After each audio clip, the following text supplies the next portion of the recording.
There's a few different steps we do. The first part is really to identify the high performance, and that's getting really clear on how do you want this person to behave? How should this person approach problems? How should they deal with people? How should they build relationships?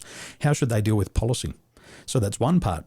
Another part is making sure that they're interviewing correctly. And that's where the biases come in. 85% of businesses will make a hiring decision within 15 minutes.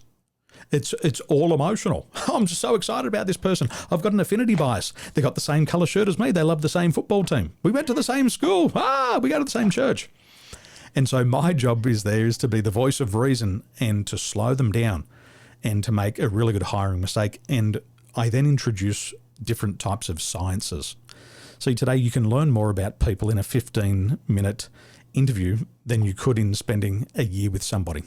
And if you're using the right sciences, you can quickly understand people's preferences and what drives them. So if you're looking for a salesperson, it's not their behaviours that actually makes them successful. And most people say, let's get the right behaviours. We need somebody who's aggressive. We need somebody who can talk with their mouth full of marbles underwater. And they think that leads to a good salesperson. It's one component. The biggest predictor of success in hiring a salesperson is their passions, their attitudes, and their motivators.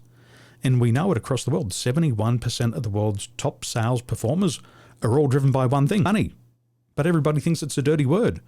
You want salespeople who are driven by a long list of wants and needs.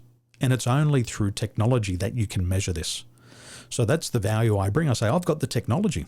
I can measure what's inside of people's mind. I can make the invisible visible, and I can show you who's going to work and make you a lot of money. I can show you who's not going to work and give you sleepless nights.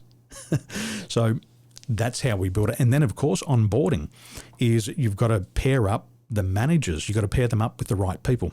And in most businesses, when they do an onboarding, they look for the person who's got the least amount of workload. The person with the least amount of workload is often the worst person in the company.